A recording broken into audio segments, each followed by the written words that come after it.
جو بات اس میں سے میں جو بات پوچھنا چاہتا ہوں کہ مسلم کانفرنس کا ایک نعرہ ہے, پوری ایک سوچ ہے کشمیر بنے گا پاکستان, تو جب اب کشمیر کا کوئی حصہ اگر پاکستان بننے جا رہا ہے تو اس کی مخالفت کرنا, اس کو یعنی کس طرح سے آپ اس کو ڈفرینشیٹ کیسے کریں گے کہ کیا وجہ ہے کہ اگر کوئی حصہ کوئی علاقہ اگر اس کا پاکستان کا حصہ بننے جا رہا ہے تو اس میں ایشو کیا ہے سر؟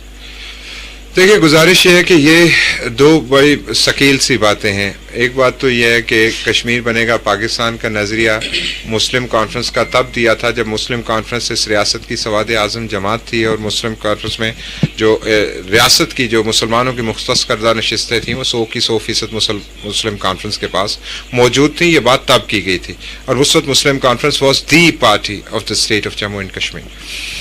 ایک بات تو یہ. دوسری بات یہ کہ یہ جو آئیڈیا ہے گلگت بلتستان کو صوبہ بنانے کا, یہ آئیڈیا جو ہے یہ کشمیر بنے گا پاکستان کے نعرے سے بالکل متصادم ہے. اس لیے کہ کشمیر بنے گا پاکستان کے نعرہ جو الحاق پاکستان کی ریزولوشن تھی وہ پارٹیشن پلان کے مطابق آئی تھی, اور جب اس کے بعد UN ریزولوشنز آئیں وہ بھی پارٹیشن پلان کے ساتھ ان لائن تھی. تو لہٰذا اس کی ایک کانسٹیٹیوشنل اس کی ایک حیثیت ہے اس ساری بات کی جو مسلم کانفرنس نے کی ہے, اس کی ایک آئینی اور قانونی پہلو ہے, اور وہ مسلمہ اس پہ ساری دنیا کے جو بڑی طاقتور ممالک ہیں ان کے دستخط ہے. یہ کوئی اکیلے ہم نے بیٹھ کے یہاں پہ دیر کوٹ میں یا مظفر آباد میں یا کراچی میں فیصلہ نہیں کیا, بلکہ یہ مروجہ ایک پورے ایک پروسیس کے ساتھ گزر کے آئے. اس میں ریجنل پلیبسٹ اگر اس کی طرف اشارہ کریں تو ریجنل پلیبسٹ ہندوستان بہت سال پہلے جموں میں ریجنل پلیبسٹ کروانا چاہتا تھا, جسے اقوام متحدہ نے ریجیکٹ کر دیا, اور یہ اقوام متحدہ کی ساری جو پروسیڈنگز ہیں اس کے اندر بھی ریجنل پلیبسٹ کو بارہا ڈسکس کر کے اس کو ٹرن ڈاؤن کر دیا گیا. تو اب یہ گلگت بلتستان کو صوبہ بنانے سے نمبر 1 کہ پاکستان جو ہے اپنی پوزیشن جو ہے کشمیر کے مسئلے کے اوپر اقوام متحدہ کی قراردادوں کے مطابق جو حل کی بات کرتا تھا وہ پوزیشن پاکستان لوز کر جائے گا, اور اس کو صوبہ بنانے کے لیے اس کو اپنے آرٹیکل 257 کو بھی امینڈ کرنا پڑے گا. اور پھر تیسری بات یہ ہے کہ اگر یہ ریجنل پلیبسٹ اس کا فائدہ کیا ہوگا, ہمیں اس کا فائدہ سمجھ میں نہیں آ رہا. مثلا ہم پاکستان کی دفاع اور سالمیت کے تقاضوں کے محافظ ہیں یہاں آزاد کشمیر کے اندر, خدا کے فضل و کرم سے ہمیں مجاہد اول نے مسلم کانفرنسیوں کو بلا تنخواہ سپاہی کہا ہے, تو ہم یہاں پہ ہمیں اس کے پاکستان کے سلامتی ہم مسئلہ کشمیر کو پاکستان کے نقطہ نظر سے دیکھتے ہیں جو ہماری تربیت سیاسی تربیت ہوئی ہے. تو ہمیں اس میں پاکستان کی کوئی بھلائی کا پہلو نہیں نظر آ رہا, سوائے اس کے کہ یہ ہندوستان کو ایک بیل آؤٹ ملے گا, اور خدا جانتا ہے کہ پالیسی کس نے بنائی ہے اور کیسے بنائی ہے, ہمیں اس بارے میں کوئی زیادہ علم نہیں. یہی اصل سوال ہے سر, کنفیوژن کس جگہ پہ ہے, کون بنانا چاہتا ہے صوبہ, اور جو آپ جو باتیں کر رہے ہیں بہت دفعہ کوشش ہوئی ہے, کوئی پہلی دفعہ کوشش نہیں ہے. اس کے سرخیز ذوالفقار علی بھٹو صاحب تھے جنہوں نے سب سے پہلے وہاں پہ اسٹیٹ سبجیکٹ لا کو ایمینڈ کیا. اس کے بعد وہ آزاد کشمیر کو صوبہ بنانا چاہتے تھے, اس کے بعد انہوں نے ایکٹ 1976 میں آزاد کشمیر سے سارے اختیارات لے لیے.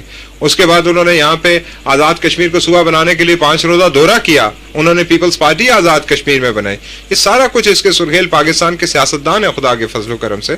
تو یہاں کہیں بنی ہے, کیسے بنی ہے, کیا ہوا ہے, لیکن ہم نے اپنا نقطہ نظر, ہم نے وہ مجاہد اول کا ایک خط ہے وائڈلی سرکولیٹ ہو رہا ہے سوشل میڈیا کے اوپر بھی, جگہ جگہ کے اوپر بھی, وہ بھی ہم نے مختلف جگہوں کے اوپر پہنچائے ہیں. جہاں جہاں پہ ہم نے پہنچائے ہیں وہ بڑا ایک واضح حیثیت ہے. ہم نہیں کلیم کرتے کہ شمالی علاقہ جات جو ہے گلگت بلتستان جو ہے وہ ہماری عملداری میں لایا جائے, یہ تو ہم نے کہا ہی نہیں, یہ تو اقوام متحدہ کی ریزولوشنز میں آیا جس کو ساری دنیا کی سگنیٹریز ہیں اس کے اوپر. تو اگر ان سے کوئی غلطی ہوگی تو پھر سب سے بات کرنی چاہیے, اور ہماری کوئی غلطی نہیں ہے اس میں. سر آپ نے کہا کہ آپ رائٹسٹ ہیں, آپ کی دائیں بازو کی جماعت ہے اور وہ اسٹیبلشمنٹ کا پردہ ہوتی ہے. اسٹیبلشمنٹ اس میں شامل نہیں ہے, ذوالفقار علی بھٹو اور انہی کی لیگیسی شامل ہے صرف صوبہ بنانے. لیکن جب اسٹیبلشمنٹ کی ذوالفقار علی بھٹو کی بات آتی ہے تو اس وقت اسٹیبلشمنٹ نام کی کوئی چیز نہیں تھی. اس وقت صرف ذوالفقار علی بھٹو کا طوطی بولتا تھا. 11 جرنیل انہوں نے ایک جھٹکے میں فارغ کر دیے تھے, مشرقی پاکستان الگ ہو گیا تھا, وہ سول مارشل لا ایڈمنسٹریٹر کی حیثیت سے انہوں نے حلف لیا تھا. بہت ساری باتیں اس وقت کے جو باتیں تھیں. میں نے آپ سے گزارش کی کہ پالیسی میکنگ میں کہیں کنفیوژن ہے, کہیں مس انڈرسٹینڈنگ ہے, اس کو دور کرے گی مسلم کانفرنس انشاءاللہ. ٹھیک ہے. سردار منظور حسین ایڈوکیٹ ہمارے ساتھ موجود ہیں, میں چاہوں گا کہ ہم ان سے بھی اس حوالے سے بات کریں.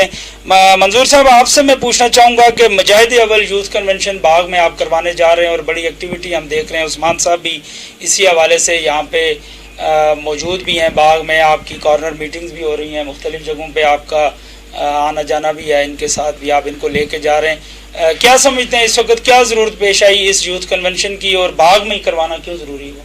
بسم اللہ الرحمن الرحیم. آپ کا شکریہ.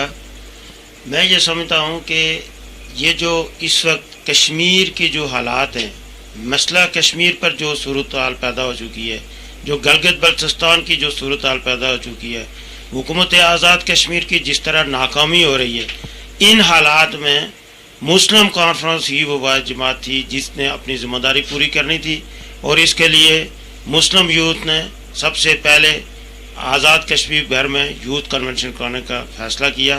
اور میں شکر گزار ہوں اپنے چیئرمین یوتھ کا کہ انہوں نے نیلم میں کنونشن کرنے کے بعد, غربی باغ میں درکوٹ میں کنونشن کرنے کے بعد, مجاہد اول زندہ باد کنونشن کے نام سے باغ میں یہ کنونشن کرنا کیا.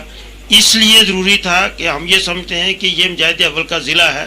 انہوں نے تحریک آزادی کشمیر کو شروع کیا اور اپنی مجاہدانہ اور اپنی قائدانہ صلاحیت سے اس خطے کو آزاد کرایا.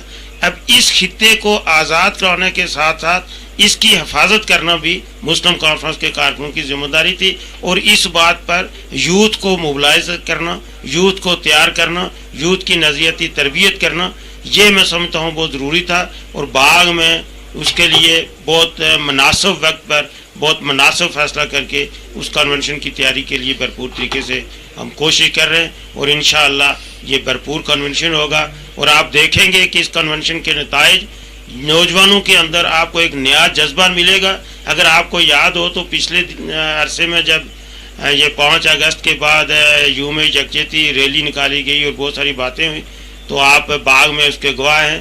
آپ کو یہ نظر آ رہا تھا کہ بہت ایسی صورت پیدا ہو چکی تھی کہ نوجوان جو ہیں وہ پاکستان کا جھنڈا لینے کو تیار نہیں تھے سوائے مسلم کانفرنس کے لوگوں کے, اور اکثر جو ہے وہ سارے لوگ اس طرح کی باتیں کر رہے تھے.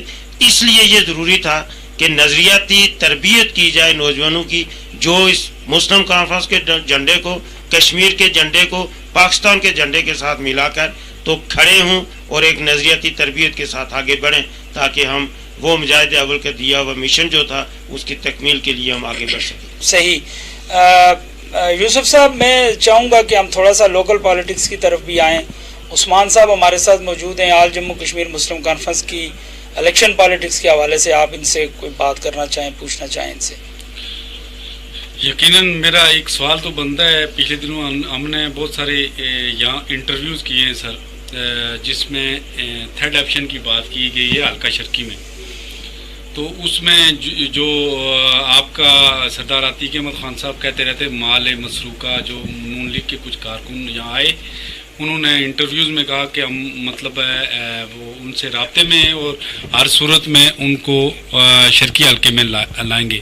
تو اس بارے میں آپ تھوڑا کھل کے ناظرین کو بھی بتا دیں کہ کیا یہ واقعی کوئی ایسی مسلم کانفرنس کر رہی ہے کچھ؟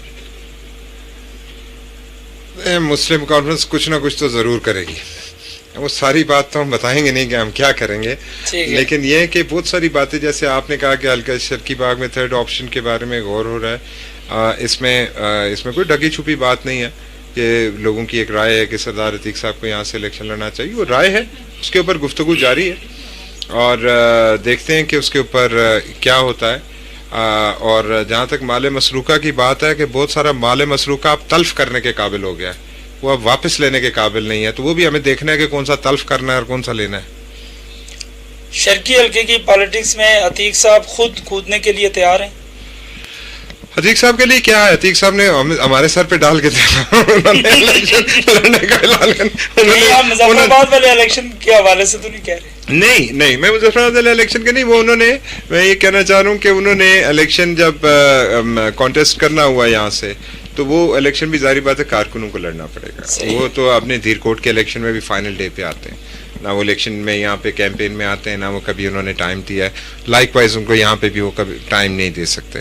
لہٰذا ان ساری باتوں کو دیکھنا سننا پڑے گا کیا ہوتا ہے. ابھی بہت دور ہے, ابھی ہنوز دلی دور است, ابھی کوئی یہ اتنا قریب نہیں ہے. یہ 7 مہینے جو رہ گئے یہ 7 سال کے برابر لگیں گے آپ کو. یہ تھوڑا سا 1-2 دن گزرنے دیں, 4-5 دن گزرنے دیں. صحیح ہے. سر آپ سے ملاقات, یعنی کہ اس طرح کی ملاقات کو تقریباً 10 سال لگے ہمیں. ہم کوشش کر رہے تھے کہ آپ سے کچھ ایسے سوالات, چپتے سوالات کیے جائیں. اگر آپ کی اجازت ہو تو یہ جب آپ کی حکومت تھی، جب آپ کے اختلافات شروع ہوئے، تو اختلافات میں وہاں جو آپ کا ساتھ چھوڑ کے جانے والوں اکثریت نے یہ کہا کہ وزیر اعظم سردار عتیق احمد خان کے عملاً جو اختیارات تھے وہ سردار عثمان علی خان استعمال کرتے تھے، اور جس کی وجہ سے وہاں مسائل پیدا ہوئے اور ہم نے اس پارٹی کو چھوڑ دیا. کیا یہ درست ہے؟ بالکل درست نہیں ہے. دیکھیں میں اس طرح کا انسان نہیں. میں اگر اس طرح کے اقدامات اگر میں کرتا ہوتا تو یہاں پہ آپ کو فار انسٹنس میں آپ کو ایک موٹی سی بات کہتا ہوں کہ ایڈمنسٹریشن کے لوگ اس وقت کے موجود ہیں. آج تو ہم کہیں نہیں ہیں. آپ ایڈمنسٹریشن کے لوگوں سے بات کر کے پوچھ سکتے ہیں کہ کیا میں فون کرتا تھا، کیا میرا کوئی عمل دخل تھا. اسی طرح بیوروکریٹس ہیں، سابق سیکٹری ہیں، سردار رحیم صاحب تھے اس وقت، سردار نواز صاحب تھے اس وقت، فیاض اختر چودھری صاحب تھے اس وقت. ان لوگوں سے فون کر کے پوچھ لیں، ان سے پوچھیں کہ میرا کیا عمل دخل تھا، میرے کیا معاملات تھے.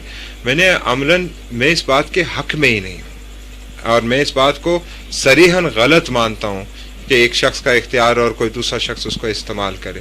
ایسا ہرگز نہیں تھا. ہاں میں نے اپنا سیاسی کام کاج جاری رکھا. اس دوران ہم نظریاتی کام کرتے رہے. ہم نے ریلیز کی، پروگرامز کیے، کنونشنز کیے، ایونٹس کیے، شجرکاری مہم کی، مختلف امور کیے.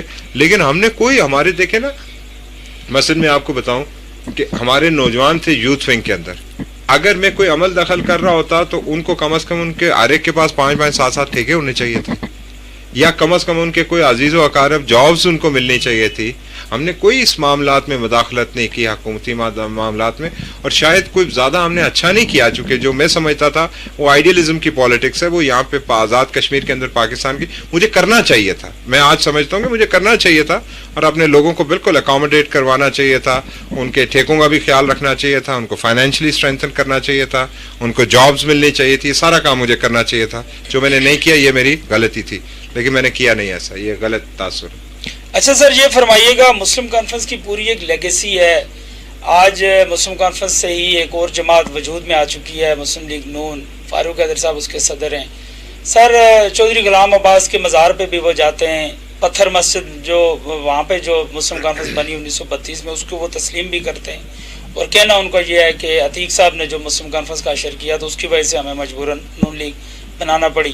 2 عہدوں پر سے انہوں نے اختلاف شروع کیا. سر مسلم کانفرنس نے کبھی فاروق حیدر صاحب کے اوپر 2 عہدوں کے حوالے سے کوئی بات نہیں کی کہ وہ خود اس پالیسی کا شکار ہیں، کہ انہوں نے خود 2 نہیں بلکہ آپ تو سمجھتے ہیں جو پارلیمانی پریکٹس کو لوگ سمجھتے ہیں، انہوں نے 4 عہدے بھی رکھے. وہ پارلیمانی پارٹی کے لیڈر بھی ہیں، پریزیڈنٹ بھی ہیں، پرائم منسٹر بھی ہیں، چیف ویپ بھی ہیں اپنی پارٹی کے. تو اس حوالے سے کبھی مسلم کانفرنس کا کوئی اسٹرانگ موقف نہیں آیا. سر ہم نے اس قابل ہی نہیں سمجھا. لیکن آپ اس کو درست سمجھتے ہیں؟ پھر نہیں، بالکل درست نہیں ہے. لیکن پالیٹکس میں کوئی بات حرف آخر نہیں ہے. پالیٹکس میں آپ ارینجمنٹ کرتے ہیں جو آپ کی سچویشن ہوتی ہے اس کے مطابق. صحیح. جس وقت وہ ہم سے 2 عہدے مانگنا چاہتے تھے، اس طرح ضد کر کے دیکھیں. ہم پہاڑ کے لوگ ہیں، آپس میں ضد کر کے تو ایک بال بھی نہیں دیتے کہ جانے دیتے نا. ویسے لے جائیں تو گردن اتار کے لے جائیں، پیار محبت میں ہمیں کوئی اعتراض نہیں ہے، خود دینے کے لیے تیار ہے. تو ضد اور ہٹ درمی تھی، اور سر سے پیر تک بدنیتی شامل تھی اس میں. اور سارا کچھ آپ کو پتا ہے. اگر بدنیتی شامل نہ ہوتی، فاروق حیدر صاحب نے خود حیا کا مظاہرہ کرنا چاہیے تھا. تھوڑی سی سیاسی غیرت کا مظاہرہ کرتے ہوئے 2 عہدے نہیں رکھنے چاہیے تھے. لیکن 2 عہدے بھی انہوں نے رکھے ہوئے. 4 عہدے، 4 میں 6 رکھ لیں. وہ ہمیں کیا ہے، ہمیں اس بات ایک سے زائد ہی. ہاں ٹھیک ہے. وہ جن لوگوں کو اعتراض تھا وہ وہیں بیٹھے ہوئے ہیں نا. اچھا ہے، ان کو بھی بڑا مزہ آیا ہوگا. آج وہ اس مسلم کانفرنس کو تو وہ کہتے ہیں میں مانتا ہوں. تو یہ کوئی آپ کو منافقانہ پالیسی؟ ہاں، وہ اس پالیسی کو کہتے ہیں گنگا گئے تو گنگا رام، جمنا گئے تو جمنا داس. یہ پالیسی ہے ان کی. اور بہت ساری لیڈرشپ بھی ان کے ساتھ جو لوگ ہیں وہ بھی اسی طرح. نہیں، ان کے ساتھ لیڈرشپ کوئی بھی نہیں ہے. ان کے ساتھ کوئی دوسرا آدمی بھی نہیں ہے. یہ جب حالات اور واقعات کی بات ہوتی ہے، آہستہ آہستہ تھوڑا سا آگے چلتے جائیں، آپ کو انشاءاللہ یہ پتہ چلے گا کتنے 20 کے 100 ہوتے ہیں. یہ کوئی اتنی آسان بات نہیں ہے. ہمیں پتہ چلے گا یا فاروق حیدر صاحب؟ فاروق سب کو پتہ چلے گا. تماشا لگے گا تو دنیا دیکھے گی انشاءاللہ. جی یوسف سر، جب صاحبزادہ اسحاق ظفر صاحب کا انتقال ہوا، اس کے بعد جب الیکشن جو ضمنی الیکشن ہوئے، تو اس وقت وہ ان کا یہ کہنا تھا کہ مجھے ہرانے کی سازش کی گئی اگر مجاہد اول نہ ہوتے. سردار عتیق احمد صاحب مجھے ہرانا چاہ رہے تھے. اس حوالے سے آپ کیا کہیں؟ فاروق حیدر صاحب نے الیکشن جیتے رہے کتنے ہیں مجاہد اول کے بغیر؟ پہلے ان سے یہ سوال پوچھیں صحیح کہ انہوں نے الیکشن کتنے جیتے تھے. میں مجاہد اول نہ ہوتے تو وہ جیت جاتے. مجاہد اول نہ ہوتے تو ان کو سیاست میں پیر کسی نے نہیں رکھنے دینا تھا. ہیڈ فونز لگا کے لمبے لمبے لڑکیوں کی طرح بال رکھ کے وہ پہلی دفعہ الیکشن لڑنے آئے تھے یہاں پہ. صرف سکندر صاحب ان کا نام نہیں سننا چاہتے تھے. مجاہد اول نے کہا رضا حیدر خان کا بیٹا ہے, اس کو الیکشن لڑانا ہے, اس کو سیاست کرانی ہے, تو باتیں کرتے ہیں کہ مجاہد اول نہ ہوتے تو فاروق حیدر خان کا ہوتا, اس کو کس نے پوچھنا تھا. ان کے چاچا راجہ لطیف خان ان کا نام نہیں سننا چاہتے تھے. تو وہ تو مجاہد اول کے مرہون منت ہے, فاروق حیدر کا سیاسی وجود ہی مجاہد اول کے مرہون منت ہے. اچھا, ایک میرا اور سوال ہے کہ مجاہد اول کی جو برادری ہے وہ صرف اور صرف مطلب باقی آزاد کشمیر میں بھی ہے, مگر غربی باغ میں ان کا آدھا حلقہ ہے تقریباً. مگر ایسی کیا ان کے اندر کیا ٹیلنٹ تھا جس کی وجہ سے وہ پورے آزاد کشمیر کی لیڈرشپ کی قیادت کرتے ہوئے اس کو چلتے رہے, اور جب آپ کے والد محترم کی باری آئی یا آپ کی باری آئی تو اس وقت وہ جماعت توڑ دی گئی؟ دیکھیں, ایک بات تو یہ ہے کہ مجاہد اول کی جو لیڈرشپ کا تعلق ہے وہ مجاہد اول کا جو یقین تھا اور جو ان کا عقیدہ تھا اور جو ان کی سیاست کے اوپر گرفت تھی اور جو خدا تعالیٰ کی ان کے اوپر کرم نوازی تھی اس کا, اور جو ان کی فراست تھی اس کا کوئی وراثت میں کوئی حصہ نہیں ہوتا. میں آپ کو یہ کہنا چاہتا ہوں وہ ایک انفرادی بات تھی جو خدا تعالیٰ نے کر دی کہیں اپنے کرم سے. جہاں تک مسلم کانفرنس کے ٹوٹنے کا ذکر ہے تو یہ شیخ عبداللہ سے لے کے یہ روایت چلتی رہی. آج آپ کہتے ہیں کہ مسلم کانفرنس توڑ دی گئی, میں آپ کو یہ کہتا ہوں کہ مسلم کانفرنس ایک انٹرنیشنل منصوبے کے تحت توڑی گئی, میثاق جمہوریت کے تحت توڑی گئی. ان کو یہاں پہ ہندوستان کی خوشنودی حاصل کرنی تھی, یہ وقت نے ثابت کیا ہے. یہ کوئی ایسی انہونی باتیں نہیں ہیں. یہ کل پرسوں بھی نواز شریف کے اوپر یہ الزام ہے کہ بھارتی ملٹری اتاشی سے وہ ملے ہیں. یہ ہندوستان کی خوشنودی حاصل کرنے کے لیے ہندوستان نے بھٹو صاحب کے ساتھ جب شملہ ایگریمنٹ کیا تو اس میں بھٹو لائبریری کے اندر جو شملہ ایگریمنٹ کی کاپی ہے اس کے اینڈ پہ لکھا ہوا ہے کہ کچھ باتیں جو ہیں ان کی وربلی طے ہو گئی تھیں. ان وربلی باتوں میں سے ایک بات یہ تھی کہ وہ یہاں پہ ایکسٹینڈ کریں گے پاکستان پیپلز پارٹی کو, اس لیے کہ کشمیریوں کا موقف دبایا جا سکے. مسلم کانفرنس کو اس طرح نہیں توڑا گیا کہ فاروق حیدر کو خواب آیا اور فاروق حیدر بہت طاقتور انسان تھا اور وہ کچھ کر سکتا تھا. اس کو ساری روئے زمین کی جو پاکستان مخالف قوتیں ان کی سپورٹ ملی, ان کو نواز شریف کی اور زرداری کی سپورٹ ملی, اور یہ ایک دوسرے کے تھیلی کے چٹے بٹے ہیں. یہ پیپلز پارٹی اور نون لیگ دیکھا نہیں ہے آپ نے کہ انہوں نے اپوزیشن لیڈر کے لیے پہلے ایک ووٹ جو ہے فاروق حیدر نے اپنا ووٹ جا کے اور شاہ غلام قادر نے اپنا ووٹ جا کے تو ان کی خاتون ممبر بنائی, اور اس خاتون ممبر کی وجہ سے پھر انہوں نے اپوزیشن لیڈر بنایا. اس سے پہلے فاروق حیدر صاحب کے گھر کی تعمیر جو ہے وہ چودھری مجید صاحب کی حکومت میں ہوئی. میں ٹینٹ میں رہتا ہوں. یہ کہنے کی باتیں ہیں, آنکھیں کھول کے دیکھیں, ہم بھی وہی روٹی کھاتے ہیں جو وہ کھاتے ہیں, تو ہمیں بھی تھوڑی سی عقل سمجھ صلاحیت اللہ کے فضل و کرم سے موجود ہے. تو یہ انہوں نے ہمیں, ہماری حکومت, یہ ہماری جماعت کو توڑنے میں یہ کوئی معمولی بات نہیں ہے. یہ جب بھی توڑی جاتی ہے اس کے پیچھے ایک عالمی سازش موجود ہوتی ہے جو کشمیریوں کی رائے کو, کشمیریوں کی بات کو, اور اگر یہ بیچ میں مسلم کانفرنس یہ تھوڑا سا عرصہ ہم کوئی خدا تعالیٰ ہمیں کوئی توفیق دیتا, ورنہ میں آپ کو بتاؤں کہ میں پورے اپنے جو سیاسی جو ہم سمجھ بوجھ رکھتے ہیں کہ کہیں نہ کہیں 5 اگست کے واقعے کی تیاری آزاد کشمیر میں نون لیگ اور پیپلز پارٹی کی حکومتیں کر رہی تھی. آپ مجھے بتائیں کہ اس واقعے کے بعد قصور ہندوستان کا, الزام پاکستان پہ. وزیر اعظم آزاد کشمیر جا کے امریکہ میں 1.5 مہینے لیٹے رہے. کیا کرتے رہے خدا جانے کیا کرتے رہے. 1.5 مہینے کے لیے یہاں پوری پارٹیز کا مینڈیٹ لے کے چلے گئے. ہمیں تو ایونٹ بائی ایونٹ ساری بات یاد ہے. اور واپس آ کے تو الزام حکومت پاکستان پہ, الزام پاکستان کی مسلح افواج پہ. آپ نے کیا کیا؟ آپ کی جو ذمہ داری تھی, پوری جماعتوں کا مینڈیٹ تھا.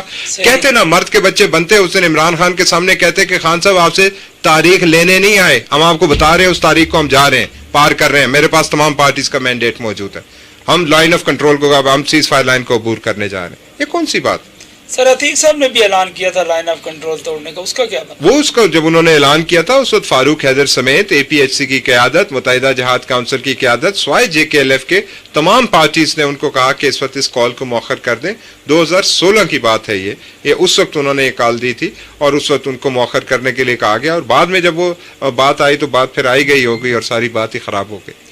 اچھا سر, بڑی اپوزیشن کی حیثیت سے ظاہر ہے آپ موجود ہیں باغ میں بھی, اسمبلی میں بھی, عتیق صاحب کی صورت میں اور بھی لوگ موجودہ حکومت کا جو کردار ہے سر، اس کو کس طرح دیکھتے ہیں اس دور میں؟ حکومت تو تحریک آزادی کشمیر کو، گڈ گورننس کو، ان چیزوں کو اپنے کریڈٹ میں ڈالتی ہے، NTS کا نفاذ، آزادانہ اور غیر جانبدارانہ پبلک سروس کمیشن، آپ کس نظر سے دیکھتے ہیں حکومت کے؟ یہ آزادانہ اور غیر جانبدارانہ پبلک سروس کمیشن ہے. آپ مانتے ہیں اس بات کو؟ حکومت آپ مانتے ہیں اس بات کو؟ آپ مانتے ہیں اس بات کو؟ بطور صحافی میری تو موقف لیں گے، لیکن میں کہتا ہوں آپ بطور صحافی، آپ ایک نیوٹرل اینٹی ہیں، آپ مانتے ہیں اس بات کو؟ ظاہر ہے جس کو حکومت جب نامینیٹ کرے تو وہ کیسے تھینک یو ویری مچ. اور اس کے بعد ان ناموں کے اوپر بھی غور کر لیں ایک دفعہ کہ وہ نام کہاں سے آئے ہیں اور کہاں تک گئے ہیں. NTS کا فاروق حیدر صاحب کے میں آپ کو ایک بات کہنا چاہتا ہوں. فاروق حیدر صاحب سے میری باوجود تمام تر مخالفت کے میری توقعات بہت تھی ان سے. میں یہ سمجھتا تھا کہ فاروق حیدر صاحب بہت سارے وہ کام کر جائیں گے جو شاید ہم سارے نہیں کر سکتے، اس لیے کہ ان کی ایک طبیعت ہے، مزاج ہے، ٹھیک ہے، ان میں ایک اکھڑ پن ہے. لیکن وہاں جا کے پتا چلا وہ یہیں پہ کوالے کے اور ہی سارا کچھ کرتے ہیں. وہاں جا کے تو رونا شروع کر دیتے ہیں عورتوں کی طرح، دو جملے بولتے ہیں ان کی آنکھوں سے آنسو نکلنا شروع ہو جاتے ہیں. مردوں کی طرح کھڑے ہو کے بات کرنی چاہیے یار. یہ لیڈرشپ ایسی نہیں ہوتی جو رونا شروع کر دے دو جملے بول کے.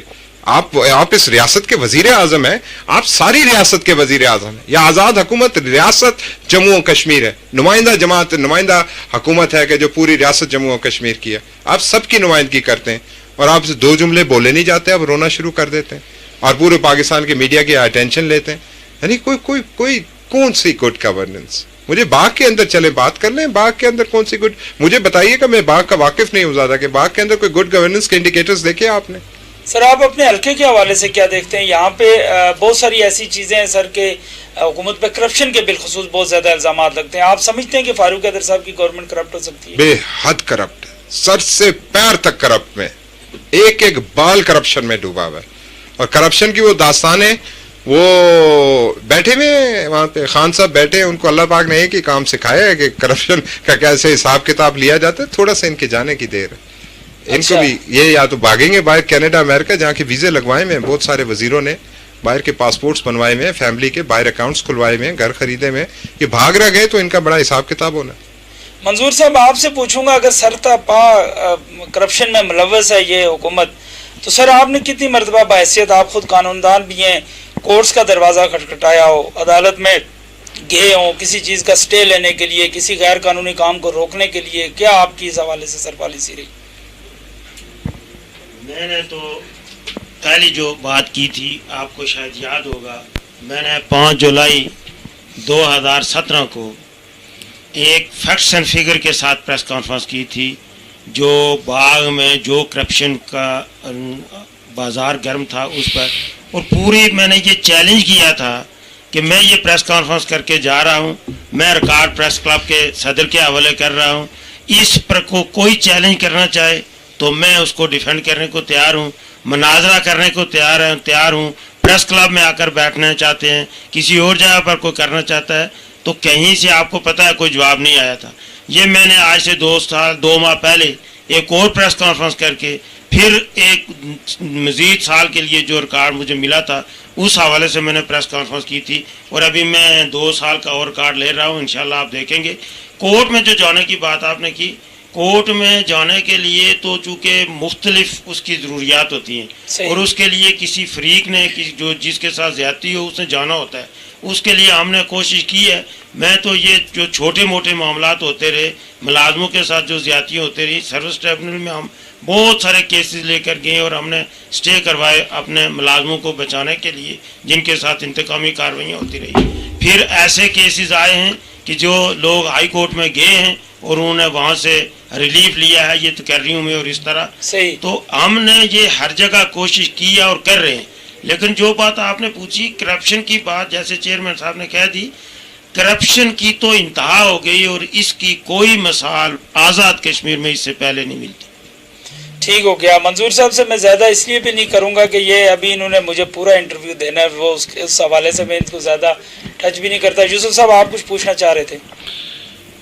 میرا سوال منظور صاحب آپ سے ہے کہ یہ جو آپ نے ہائی اسکول گراؤنڈ کا میں یہ ایونٹ کرانے جا رہے ہیں، کیا یہ پوری یہ بھر جائے گا؟ یہ انشاءاللہ بھر نہیں جائے گا. بھر کر لوگ باہر آپ کو کھڑے نظر آئیں گے.